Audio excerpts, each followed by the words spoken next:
see white lies dancing between the lines. She's an atheist. Carousels in her mind, spinning all in her eyes. She's an Hello and atheist. welcome to the Digital Freethought Radio Hour on WOZO Radio 103.9 LPFM here in Knoxville, Tennessee. We're recording this on Sunday morning, April 23rd, 2023. I'm Larry Rhodes, or DJ Doubter 5, and as usual, we have our co-host Wombat on the line with us. Hello, Wombat. Hello, it's me, the Wombat. Hello. Welcome to Boudreaux, also from Western Kentucky. I don't know if it's Western or not. Central. That's cool. Okay. And Dread Pirate Higgs from Western Canada. So throw that in there. Digital Freethought Radio Hour is a talk radio show about atheism, free thought, rational thought, humanism, and Pastafarianism. And the sciences. And conversely, we'll also talk about religion, religious faiths, gods, holy books, and superstition. And we might even touch on Satanism. Who knows? Who knows? And if you think you're the only non-believer in your town, well, you're just not. In Knoxville, in the middle of the Bible Belt, we have a group of over 1,000 of us. We're the Atheist Society of Knoxville, or ASK, and we'll tell you more about it after the mid-show break, so be sure to stick around. Wombat, what's our topic today? I have the worst eyelashes in the world. Allergies are trying to kill everybody, and we have a great topic today. It starts off with a really nice story about the products that can come about through good conversation and open-minded Christians that you speak to. But before we get into that and more listener questions and comments from our previous episodes, I want to throw it up to our own Dread Pirate Higgs for our weekly invocation. All right, I can do that. All right, this is a short sermon on the third of the 8 I'd rather you didn't. As followers of the Pastafarian faith, we are guided by the 8 I'd rather you didn't. These guidelines help us to live our lives with kindness, respect, and compassion towards others. The third of these guidelines is, I'd rather you didn't judge people for the way they look, or how they dress, or the way they talk, or, well, just play nice, okay? Oh, and get this into your thick heads: woman equals person, man equals person, samey. One is not better than the other, unless we're talking about fashion, and I'm sorry, but I have to give that to women and some guys who know the difference between teal and fuchsia. Man. Guys, it's so good to see everybody. Boudreaux, how you been? I'm good. Like I said, I'm trying to rearrange my fitness schedule to be able to make the show more. So I think Very cool. I've done that. Okay, awesome. Hey, how's the allergies coming in your area? Is it kind of rough? What's going on? A lot of folks have trouble this time of year. I used to. I don't know what happened. Yeah, you got used to the bluegrass epidemic that I don't think I did. all at once. Yeah. So in Kentucky, there's like this purple kind of grass. You'll know it when you see it. Kentucky can't do anything about it. They instead embraced it as part of like their cultural identity. And like, this is our thing now. It's like, that's killing everything. It's like, it's an invasive species. They're like, yeah, we know, it's great. We're going to put it on our flags. It's bluegrass. It's this terrible grass that grows everywhere and all pollinates all at once and fills the highways with like a yellow clouds of dust. It just billows through everything. And if you live there long enough, it doesn't bother you. If you live there long enough, it doesn't get you. Because by my second year, it was okay. But the first year, I was crying on the sides of roads, unable to drive. And if you're in Tennessee, you get little whiffs of it. And that's what I think we're getting right now. Because, man, there's not a lot of things that pollinate that badly down here. We don't even have a lot of pine. But, man, is there a lot of bluegrass. And if you look at it under a microscope, the pollen little bits have barbs on them that cling to other pollen bits. So it's a really, really irritating pollen. It gets everywhere and it sticks to everything. And it sticks to your fingers. So when you rub your eyes, now you got it on your eyes, sticks to your shirt, you touch your shirt. Next thing you know, touch your face, it's on your face. It's terrible. Anyway, good news. We have Dread Pirate Higgs on the show. Dread Pirate, how you been? I've been all right. I just got back from the TED Talks. I'm sure some of you have heard about those. So they were, the big one is in Vancouver every year around this time. And so I was down there doing a security detail for, guys like the TikTok owner and for Greg Brockman, who's the co-founder of ChatGPT. Cool. And I was in a fortuitous space because where I was set up was in the hotel where our prime minister was staying. He had been there for a few days, and I was actually there with the security detail because I was security as well. He has his own dedicated security detail. So he was coming out of the elevator for a jog, and I was wearing my pork pie hat, and of course none of his detail wears hats. So when he came out, he looked at me, and then he did a double take, and he goes, "Hey," and I went, "Hey." There you go. That's my brush with greatness. There you go. That's a typical Canadian conversation. Hey, hey, and cool. and say that's bilingual. Hey in French is the same. Oh, really? Hey. So Okay. we communicated in two languages at the same time. That's fantastic. It was glorious. That's great. That's a great story, Dred. Larry, how you been? Catching up? Fine. Got my motorcycle out yesterday again. Nice. It was pretty. It's supposed to rain, but it's pretty. And today is supposed to be pretty, and it's not.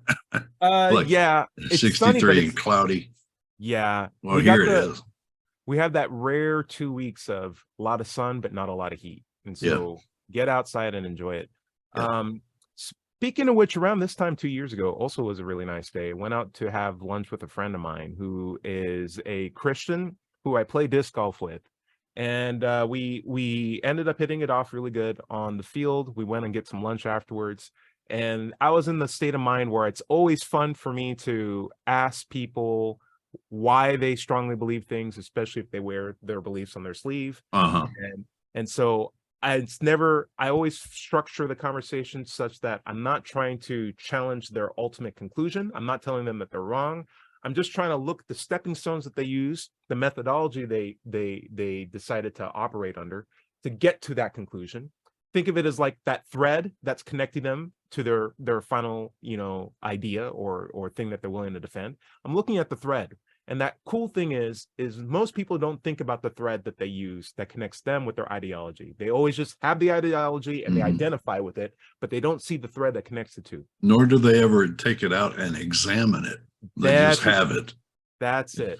And so what we did was we examined that together, and you can do that in a really polite, conversational way. Doesn't take like a flow chart. It takes a lot of consent and understanding and empathy. But you're just trying to truly understand that methodology because you can both work on that together.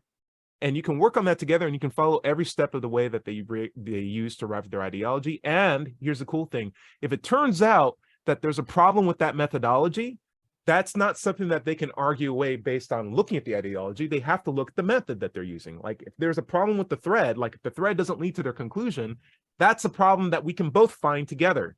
And when you like, hey, there's a problem here, I can't fix that for you, but if you fix this, let me know because I'll keep going down that thread with you. But otherwise, this doesn't go anywhere. Are we in agreement that that's a problem? And he's like, yeah, that's a problem. And it was a number of them. It was a multifaceted issue that dealt with arguments from comfort, arguments from definition. I believe this because it makes me feel good. I believe this because, well, what's the harm with calling this God? Like my opinion is that the universe is God and it's energy, and why can't we just call that God? I'm like, well, why should we? Like maybe that should be the better phrasing of that question. He's like, oh, dang it. Well, I'm gonna have to think about that. And that more or less ended the conversation for a period of time, like 2 years. But I did let him know in that conversation that I am an atheist. And I'm a happy one. And if you have questions about atheism, ask me. Don't ask your pastor. Right. I might be able to give you a better impression of what one is. Yeah, because he's like, oh, I know everything about atheism. It's like, listen, I wouldn't say I met. He's like, I know everything about atheists. I have a friend who's an atheist, or my dad was an atheist. That's what he said. Or my preacher told me all about him. Right. It's just like, listen, I've met Christians. I won't tell you I know everything about Christianity just because I met a couple. If you have questions, feel free to ask me. The idea behind atheism is it's not a dogma. There's no life course. There's no philosophy. There's no worldview. It's just an answer to one question, which is whether or not you believe in a God. And he's just like, that makes sense. And more or less ended the conversation there. 2 years later, and we're still friends, by the way, we still play regularly. He came and invited me out to play, and we met, last week.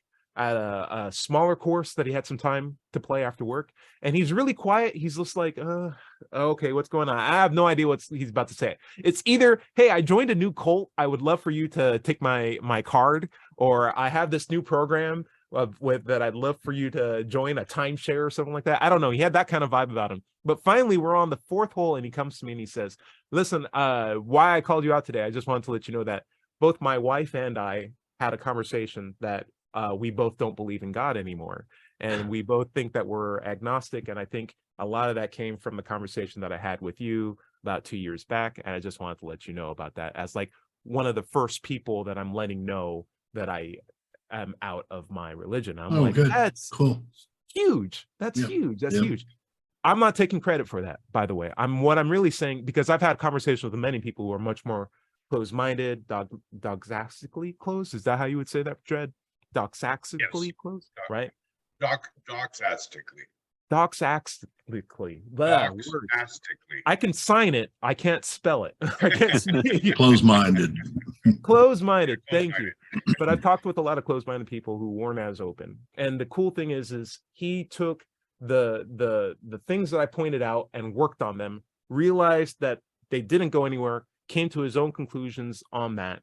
And instead of saying, hey, I'm just going to hold on to this thread anyway, said, I'm getting rid of this thread until I have a better reason to connect myself to this ideology or find a better methodology to get there. And I'm like, you raised your standard of evidence. You did that. That is the crux of what gets people out of Christianity. And I'm so proud that he did that. And he had a good example of an atheist to observe quietly from the background. He's just like, yeah, but Ty's a good guy. I don't know about this whole atheism thing. When you meet Eric, I'm sorry. When you meet Boudreaux, my bad. When people meet you and they know you're an atheist, I think, in my opinion, that's the best billboard for deconstructing what their impression of atheism is to begin with. Because it's like, this guy has a family, he's a cool dude, plays guitar, invites people out, involved in charity, helping kids, play soccer. I haven't seen him eat a baby or anything. Yeah, where's the blood? Where's the eating thing? Like, is this guy going to hell? What's going on here? I have a problem with that. What do you think about that, Boudreaux?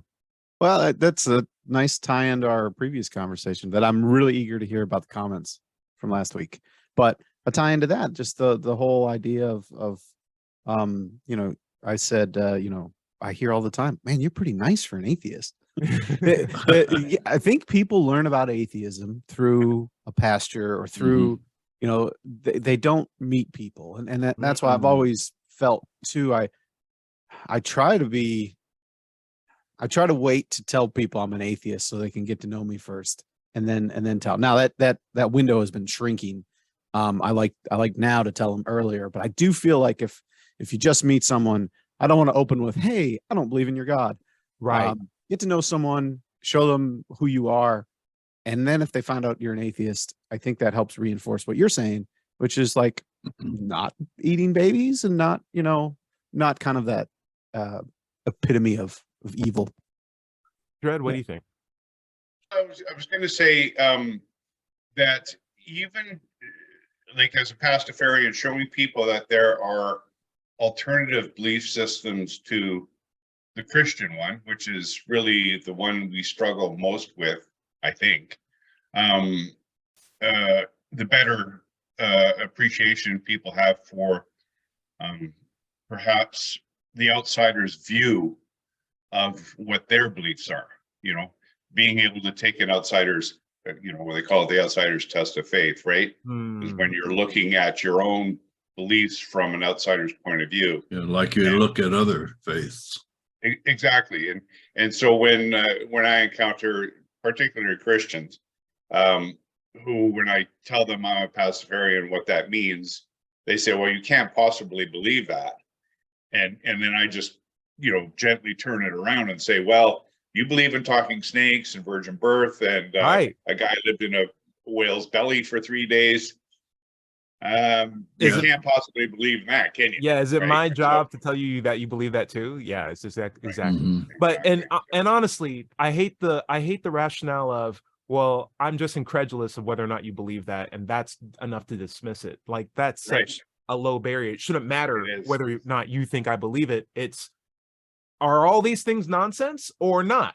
And if we agree that it's not, then it doesn't matter whether I believe it or not. I am this thing based on the fact that I told you it. That's So exactly the point. Thank you for bringing that up. Right. Yes. Larry, what's up? No, it kind of stuck in my mind when you said that you will talk to somebody who's wearing the religion on their sleeve. Yeah. Could you tell me more what that means? I mean, if you see Oh, somebody in the store with a cross around their neck, do you walk up and start talking to them about it or what? No, not for strangers. Though I have, you know me, I have set up tables where I just say, let's Sure. talk about whatever you Yeah, want. but people approach you once you put up the Correct. table. You don't approach them. Right. And otherwise, we're talking about a guy who has a Christian name, who wears a Jesus cross, who has a Jesus tattoo, who has a Jesus wife that also has a Christian name. And like when you eat, there's a little prayer, and I'm not involved in it, but like there's a lot that goes around, and bless you whenever you sneeze, which is I consider that almost a cultural thing. But like when it's said with not provocation, but like dedication, it's like, bless you. Like there's eye contact. And it's like, I'm actually doing it. It's like, oh, there's something going on here. Car tag has a bunch of fish on it, has a son that's also named in accordance to what his Christian name is, the character's son's name. His son has the Christian name. Like it's it's totally in. Also, we'll interrupt conversations, be like, yeah, we did that at my Bible study when I sang for Pastor blah blah blah at the church of blah blah blah blah blah blah blah, which is also doing blah blah blah blah blahs. If you ever want to come over, like always brought up. It's very hard to have a conversation that didn't evolve or devolve into religion at some point. And I'm talking, I might just say, Tuesdays are awesome. You know what Tuesday stands for in the Bible? Like, well, you usually don't have to wait more than 2 seconds. I mean, it's, hi, my name is Larry. Oh, great. What church do you go to? Yes. We're in the same state. We know what we're talking about here. But yeah, we know what we mean when they wear Christianity or their religion on their sleeve. And the idea is, I don't go out to strangers and immediately start challenging the idea. It's better for me when I have like a situation where I see there's an opportunity to have like an in-depth conversation about it, where it doesn't feel like I need to get up and go. And one where the person I'm talking to has control on whether or not they want to have that talk or not. So I will say like, hey, I have some questions about how you arrived at that conclusion. Would you like talking about it with me? I'll open that up, and then we'll go from there. Otherwise, I'm totally fine if there's a Christian that wants to believe in Christianity. I don't have a problem with that. You have a right to do that in the state. But I do like to have consensual conversations about the nature of how they arrived at that conclusion, to just give them an opportunity that their religious leaders don't allow them to have, which is examining the process of how they arrived at that conclusion. A lot of people don't get that. Boudreaux, I would love to ask you this.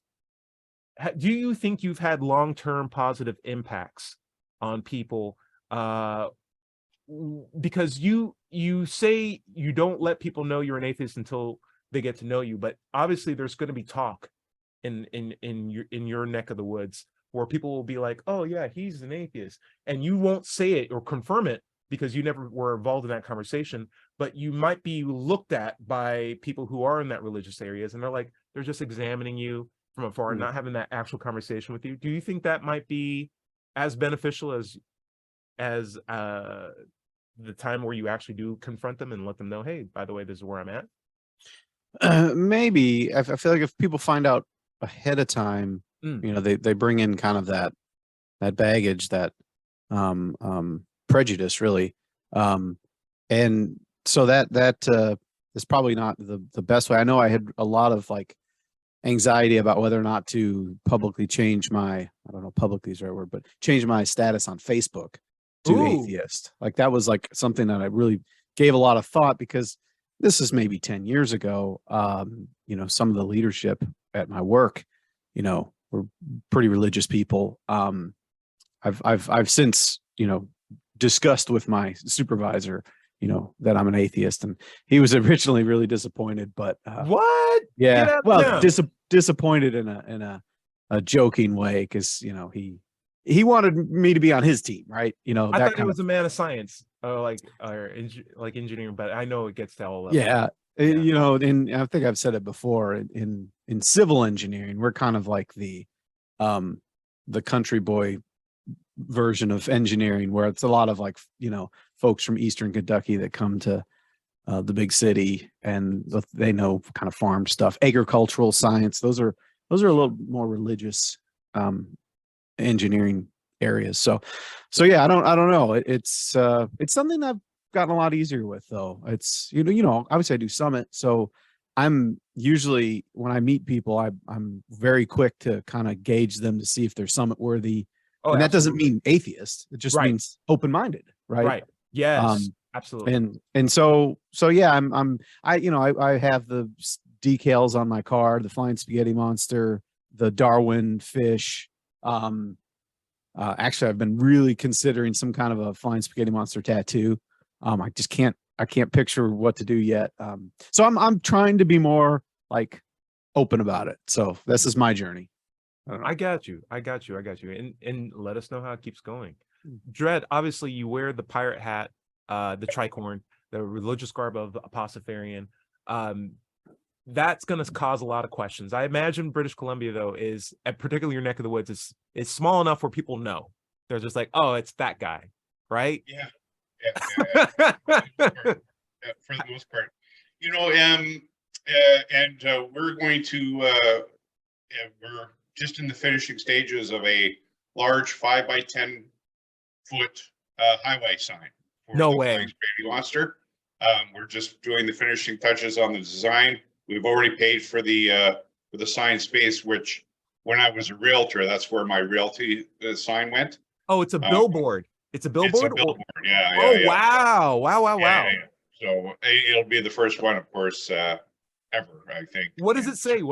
Tell me what the billboard says. Oh, it says, it's got the picture of, there's the picture of David and the noodly monster, Adam and the noodly, the God, where they're just about touching. Mm-hmm. Well, it's the noodly monster and Adam. Michelangelo, right? And it says, be touched by the noodly one, raw man. Wow. And then we have a QR code for our website, which has just been redesigned.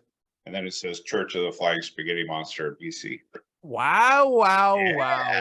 Yeah. Just like, I love it. It's just so, that's going to be a provocative billboard for sure. It will be. And the reason it offsets a pair of billboards that are on the other side of town that are on private property when you come into town down off this big hill. It's called Spencer's Hill. There's these two big red garish billboards that have a couple of phrases from the Bible, and some of them are actually quite lengthy and have caused people to run off the road. Yeah, they're trying to read it. You end up starting to read the thing, and you're not paying attention, right? It's like texting. How hilarious is that? Texting to God. Yeah. Distracted hilarious. driving with God. It's okay. Jesus has the wheel. Yeah. Jesus has the wheel. That's a lawsuit. And as you're flying off the cliff there, you can go, oh God. I died reading your billboard. Oh, you're getting a free pass. All right. But I was gonna say a lot of the conversations I have are around magical thinking. And that's often how I lead into, because magical thinking, of course, includes horoscopes, religious thinking, right? Astrology. So when people say bless you, if it's depending on the situation, I may just perk up and say, yeah, thank you. I felt the devil coming in to possess me, so I appreciate that. And they don't get it at first, and then they, it gives them pause to think. And and when people talk about ghosts or that kind of stuff, it's a good opportunity to kind of plant that pebble in the shoe. And magical thinking leads to other things, and so if you put the pebble in there, it disturbs their magical thinking in all respects, right? So speaking of tongue-in-cheek comments about 3 years ago when Game of Thrones was a lot more popular, when someone said, oh, you're so blessed, or bless you, or you're blessed in the sense of like, oh, you're a nice guy, I'll be like, yes, praise to the seven. Praise to the seven. The seven gods. Yeah. Right. Larry, we got a couple of minutes before we head out, but I would love to hear, if you got time, how have you been out as an atheist, and have you notice any long-term impacts in terms of people's well-being, in that they know you're an atheist or figured it out from other people? Well, you know that I was in the closet atheist for 30 years before I came out. Sure was. And I really hated all the, having to pretend to be religious to be able to fit in with my community and family Right. and all that. Personal well-being. Yep. But for the last 23 years, I've been out. And the very first person that I told was a friend of mine that I'd seen, not dating, but she, when I told her I was an atheist, she says, "Oh no, you're not." In the sweetest Southern accent you ever heard. Yeah, but only because she thought that I was too nice to be an atheist. Right. And we never really talked after that because I didn't see her anymore. I mean, we never had much conversation, so she kind of avoided me. But you weren't many people that I've talked to, just take it in stride. After the first few questions and I answer it. However, I did have one supervisor or manager at work who used to give me a hard time. And I actually had to file a complaint about him a long time ago. But I don't work there anymore. It's been a long time. So, but it comes and goes. People usually just tell me I'm going to hell. And that's it. Nice, loving things like that to say. Right. I'll say this. I've told this story before, but when I moved to Tennessee after coming from, I think I was coming from Atlanta, first thing I looked up when I came to the state was, are there atheist groups? And I found on Meetup that there were a lot of groups that were non-believers or rationalists of East Tennessee, but I didn't know what that meant. I was just like, where are the atheists? Because I need to talk to these people. These are what I've recently come out as, and I need a community. And I found your group. And I was like, Atheist Society in Knoxville, like big first word, meet us next to the table where we have this big book on genes and stuff like that. And a list of organizations will be right there at the top. Exactly. And so I texted, I was like, hey, do you still meet up? He's like, yeah, come out. I'm like, absolutely. Changed my life. And I was a member of the Rationalists for 2 or 3 years before I started the Atheist Society in Knoxville, because they would not use the A word. Yeah. Some of our members aren't atheists. Right. A lot of them are. Most of them are. I was in the group for 3 years that most of them were atheists. They would not use the word. And it was not a God thing. I mean, I'm still a member of the Rationalists. I was their president for a couple of years later on. Sure. And I've done talks at that group too. Right. And I was just saying, the more shame we take out of the word atheist, the more we're just upfront about it. We've got to use it. The less baggage people can put on that and walk away with it because, they're afraid they're not going to speak up. Boudreaux, what do you think? I actually had a friend who sent me a podcast. He knows I'm an atheist. I know he's Christian. He sent me a podcast and he's like, hey, you don't have to listen to this, but I was just kind of thinking of you. And it was Whack-A-Mole Atheist was the title. And it's by a local church. I'll share the link with you guys if you're interested, but I listened to it. Yeah. And it's another case where they fundamentally get the words wrong. He defined an atheist as someone who says there is no God. Right. And that's not true. A lot of times they do it on purpose because that's indefensible. Like that? It's a straw. Is that Kent Hovind that does the Whack-A-Mole Atheist? I don't know his name, but I'll check into it. Yeah. Okay, let's take a break in the meantime. Yeah. And we'll be right back and talk more about it. This is the Digital Freethought Radio Hour on WOZO Radio, 103.9 LPFM here in Knoxville, Tennessee. And we'll be right back after this short break.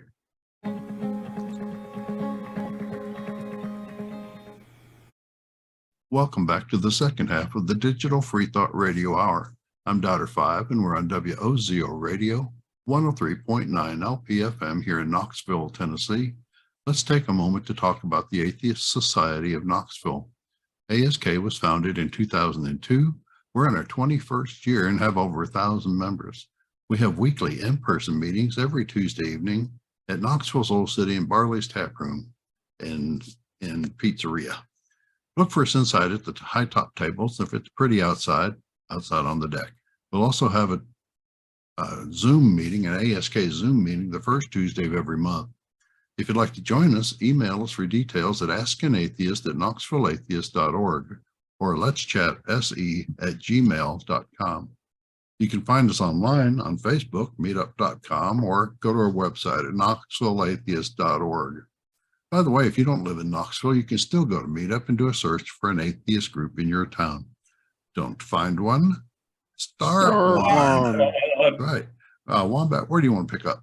Man, we're having a great conversation on the idea of whether it's directly or indirectly, just letting people know that you are an atheist by virtue of bumpers on your stickers that you put in your car, or willingness to speak out, or the hats that you wear when you say hi to the prime minister.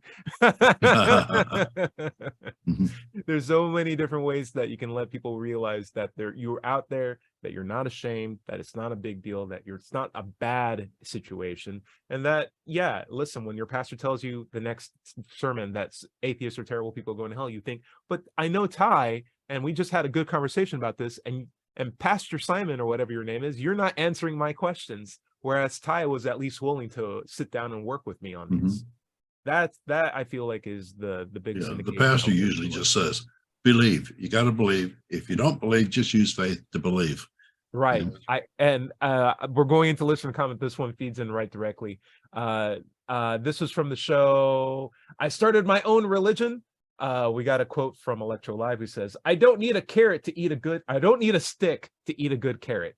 And that's the whole idea of like what the pastor salesman is. It's like, listen, right. I'm gonna whack you with the stick if you don't eat this carrot. It's like, I don't need the stick. I'll just eat carrots. They're good for me. I know that. That's good.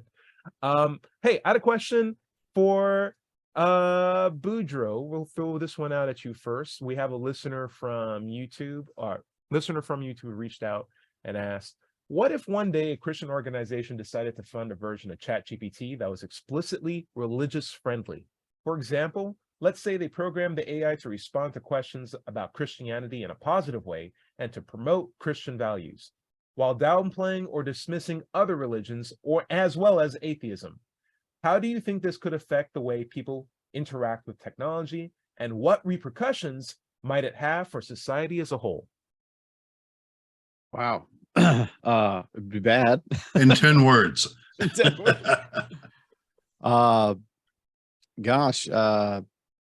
I mean, in some ways, I kind of feel like that's what going to church is, and talking to a preacher. You know, they're taking, you know, words in a book and trying to spin it to their constituents, which are ever changing, right? You know, the words in the book stay the same, but the world around us is changing. So they're trying to spin what they were saying. Oh yeah, we don't really mean to literally, you know, beat your wife with a stick that's, you know, this thick or whatever. They kind of keep changing the goalpost moves. So ChatGPT would probably follow that same progression. So maybe it would make religion more progressive. I don't know. It would change the goalposts on religion, and it might actually be a good thing overall. Larry, I don't know, saw you. good thing, but yeah, Dread, maybe it's a better read. I was going to say, ChatGPT doesn't give opinions, and because it's a large language model built on stuff that's out there in the world, you would have to put a pretty serious filter on the incoming information in order to exclude all others. Yeah. So, you know, ChatGPT would, I think, clearly be rendering limited answers, because it would be restricted from access to other kinds of information that were counterfactual to whatever Christianity purports, you know. So that's why I think it doesn't have an opinion as it stands, right? I could be wrong. No, it's throwing it out there. Larry, I'd love to hear from you. Well, I don't think it's a if, it's a when. Because you know they're going to do it. Once they get a hold of an AI, they're going to train it, you know, for their religion. They're going to have to keep it away from atheists, though, because computers love logic and logic, reason. You tell them why an argument is flawed, and they will understand and move on. They will no longer use that argument. Right. Now, here's the thing: if they release this as a free product for everybody, right? Such that I can use the Christian GPT or Chat GPT, right? I will be able to ask the same question to both computer models. And if one says, yeah, people can totally turn wine or water into wine, that's normal. And the other one's like, there's no scientific evidence that provides that. While we can't explicitly say it didn't happen, there's no basis to even assume that it did in the first place. Like, now we have two different answers that we can actually test and demonstrate and like evaluate. And I feel like that might be a good thing for at least us to objectively see which one of us is providing us a model that's actually rational, even if they both sound confident. What do you think, Larry? I agree. The thing about it is, and I've been following AI a lot recently, watching a lot of AI videos and stuff. And one of the problems that, I don't know if it's a problem yet, it just hasn't been developed and implemented yet, is they don't give them a lot of memory. Well, I mean memory, I mean like memory like you and I have, long-term storage. In other words, you can have a conversation with it, but then after that, it'll move on and go back to its basic program without remembering that conversation like tomorrow or the next day or the next day. So as long as you've got a Christian program that dumps its memory like every night or after every conversation and then reverts back to its original programming, then I don't think that it will deconvert from what it's taught. It will have its basic programming and move on, much like a lot of people. Dredd, I saw that facial expression. What are you thinking? So I asked ChatGPT if Pastafarianism could be considered a legitimate religion, right? And it provided a nice paragraph with a good explanation of why yes, it is. So yeah, I wonder if it's even possible to train, like I say, to train an AI like that, large language model, to be strictly Christian or Sikh or Buddhist or any specific religion, because it would, like I say, have to filter an incredible amount of contrary information that is available. It would have to just strictly exclude it from whatever its output is. Boudreaux. Yeah, that's the trick, and that's I think where the opinion comes in. Whoever's developing that model or filtering it, like you said, I mean, that's where they're going to put their bias into it. Like, are you not going to trust anything from these websites? And I would think it would be really hard to kind of weed out all of the logical arguments against Christianity. It's almost as if it would have to be made or constructed by a lot of disingenuous believers who are only interested in money, until the system was set up such that the true believers are just inheriting a system that was corrupt to begin with, like how a lot of religions are right now. Like, there were a group of people in a room who were like, let's come up with a story. And then somebody wrote it down, and then they convinced that other person that it was a true thing, and then that person was like, this is a true thing, those people just told me that, they're not going to lie to me, come on guys. Go ahead. Well, I was going to say, like I've been listening to Dr. Bart Ehrman. He's got a great podcast called Misquoting Jesus. You guys may have heard of Dr. Bart Ehrman. He's on Sam's podcast. He's an amazing biblical scholar. Yeah. So he doesn't come at it. I mean, he acknowledges he's an atheist, but he doesn't come at his scholarly his thing as an atheist. He comes at it as a scholar.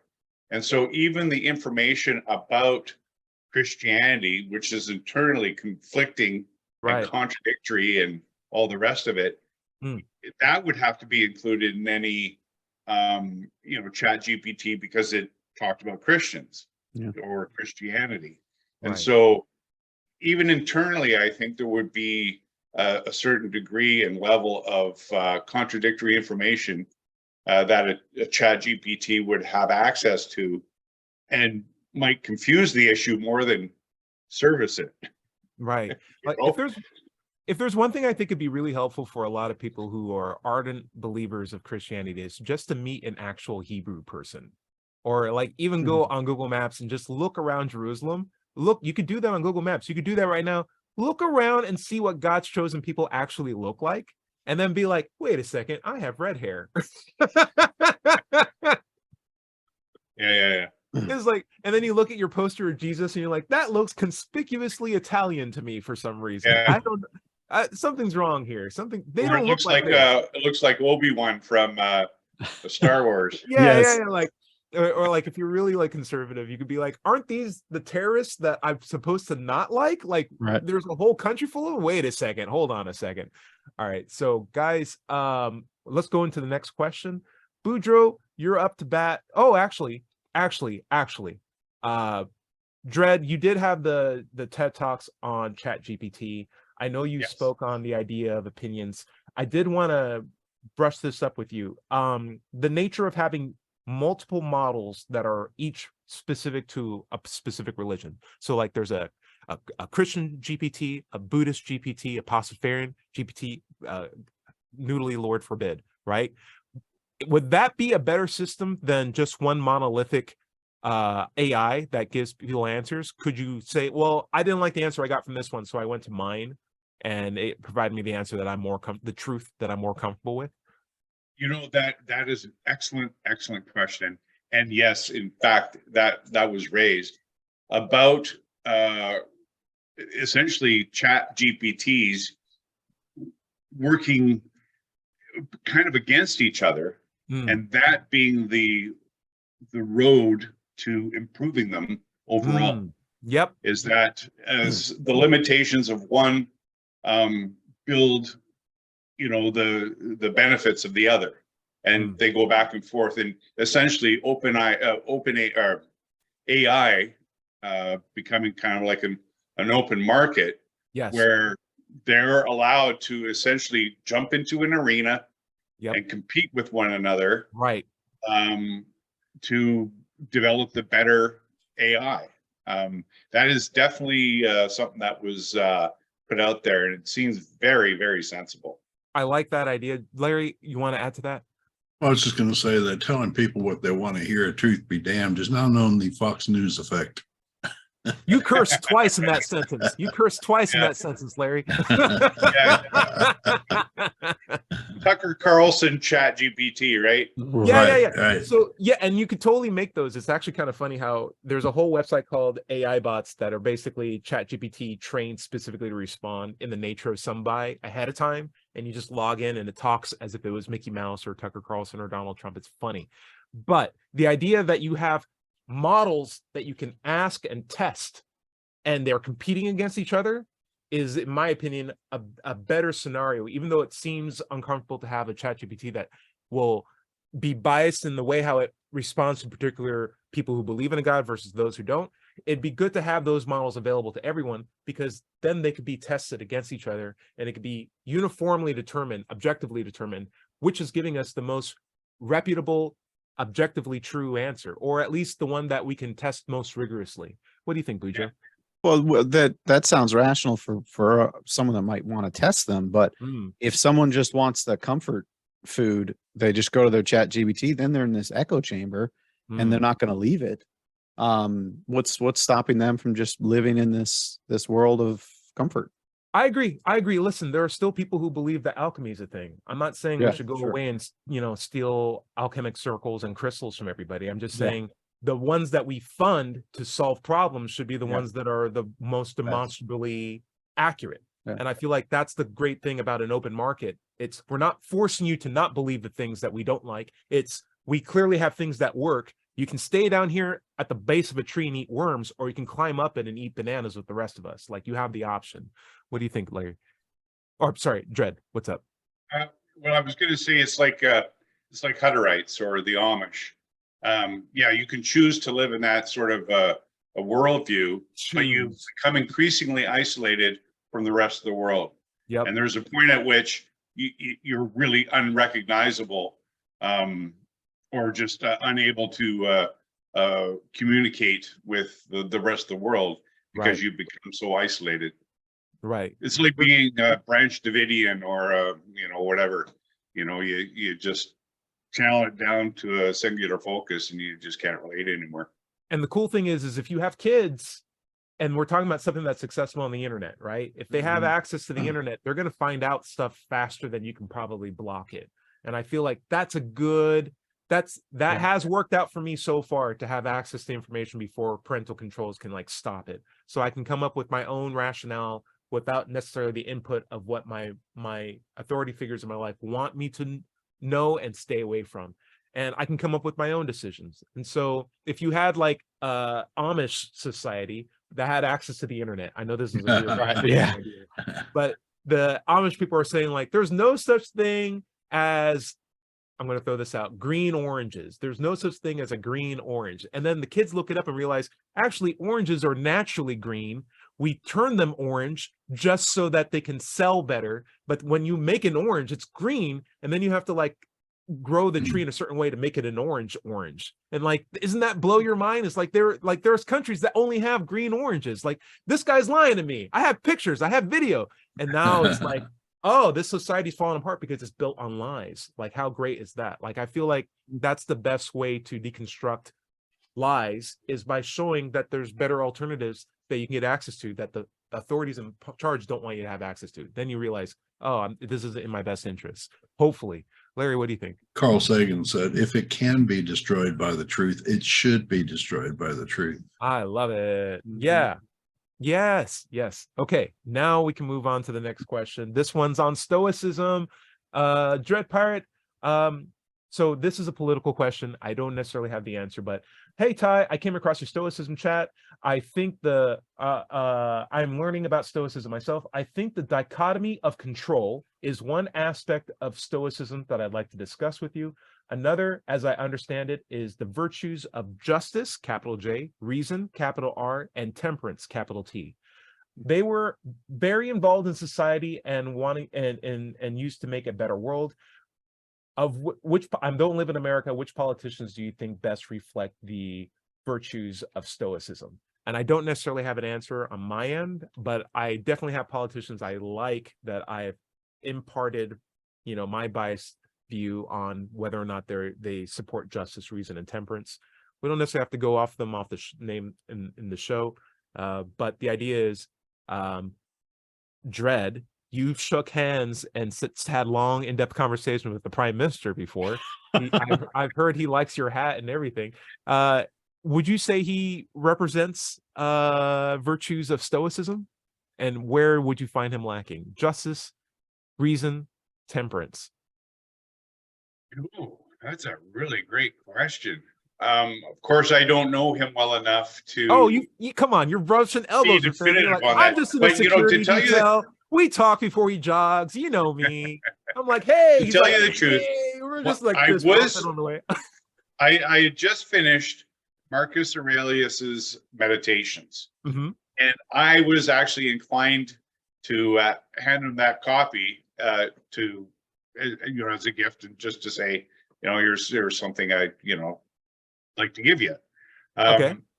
Because I've read the Meditations, and they were just marvelous. I mean, Marcus Aurelius was, an emperor in Rome in the 2nd century CE, who, these meditations were never intended to be published. So it was his inner mind as an emperor and as a person and as a Stoic.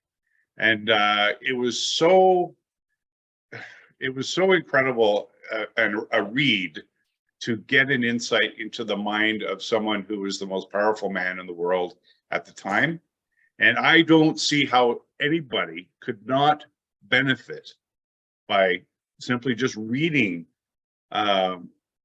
his perspective and having a better understanding of Stoicism, because really my appreciation for Stoicism has gone up incredibly. And I'm going to be on to Seneca next year to read some more from the philosophical angle. But yeah, Stoicism, I'm all in. Okay, not bad. Okay, good answer. Listen, we got more comments from the show. This one is we get a lot of questions about AI. We really kind of open up the lid on this one.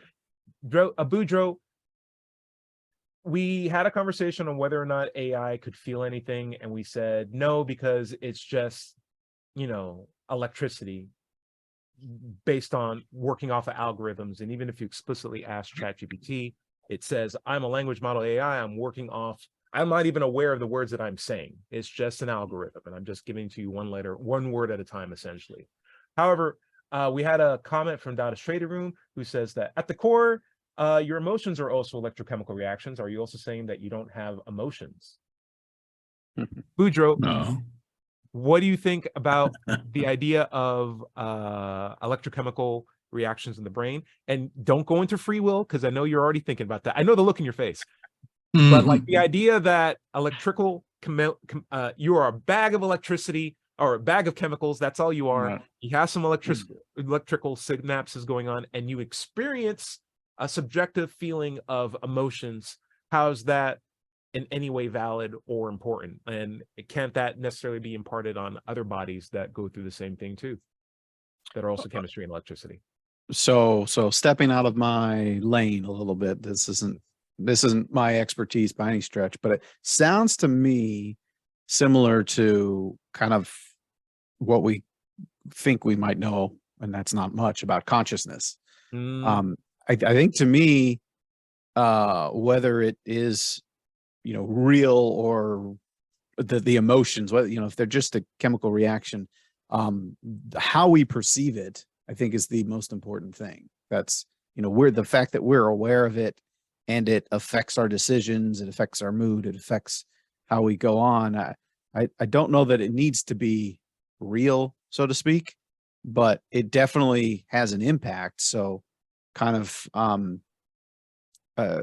just the, like consciousness, I mean, it's just it is something to us. So therefore it makes it important, and it makes it a way to we need to be aware of it. We need to control for it, and all the rest of it. I think, yeah. Oh, we got a lot of hands here. Yeah. Larry, got a question. Well, emotions, even if they are electrochemical, they're real. I mean, our whole body is electrochemical. When it comes down to it, our emotions are real. Just because they're electrochemical doesn't mean they're not real. But Larry, Dada's Trader Room is saying there might be, if AI can mimic human emotions, maybe there's an underlying pattern with that electrochemical reaction. And who's to say that we can't give that to AI as well? Well, who's to say that it can't be duplicated in some other platform, like electronics or, silicon or whatever. You can have an MP3 player that's like, I don't want to play that song. I hate Taylor Swift. I mean, wanting something, would you consider that an emotion? And chat AIs and stuff, use the term "I want this" or "I want that."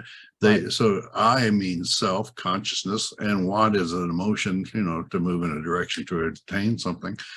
So it carried to its logical conclusion, they're both conscious and emotive. All right, or will be. Dread. Yeah. So passions are what motivate us to do things, right? Fear, passion, desire, these are the things that motivate us, the fundamental things.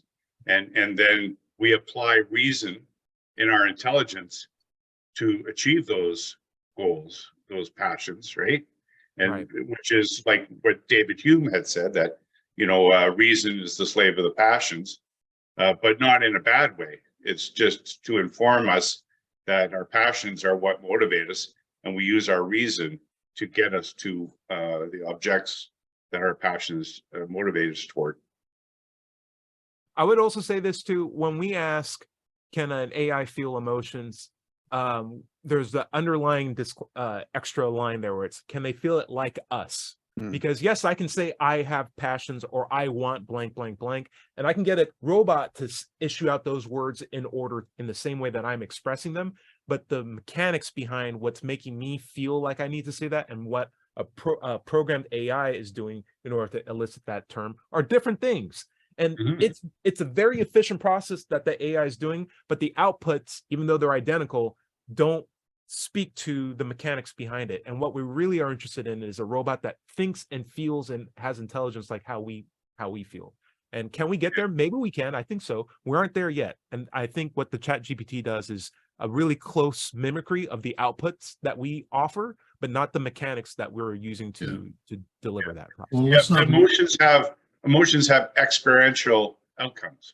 Right. And you can't get that in a computer. Yeah, and let's Larry. not forget that there's a huge bridge here, a huge range. There are humans without emotions, without, we call them psychopaths, Or So, Trump right. supporters. or trust. Well, they have emotion. Yeah. But, Good point, Joe. This is a good critical thinking show. I learned something new. He got me there. we All right, need guys, to We're start at the end of the closing show. out, yeah. Larry, I'm sorry for everybody. We are right down to the last minute, but feel free to check out any of our channels. Mind Pirate on MINDPYRATE. Bujo's got cool stuff. Orange Theory is a good place to work, or Orange Theory is a good Orange place Theory. to work at it. That's where I'm going in an Feel hour. feel free to check out my thing on Let's Chat at SC or Let's Chat SC at Gmail. And Larry, why don't you take us out? Okay, my YouTube channel is at Doubter5. Remember, everybody's going to somebody else's hell. The time to worry about it is when they prove that heavens and hells and souls are real. Until then, don't sweat it. Enjoy your life. We'll see you next Wednesday night here at 7 o'clock on WOZO Radio. Say bye, everybody. Bye, everybody. Bye-bye.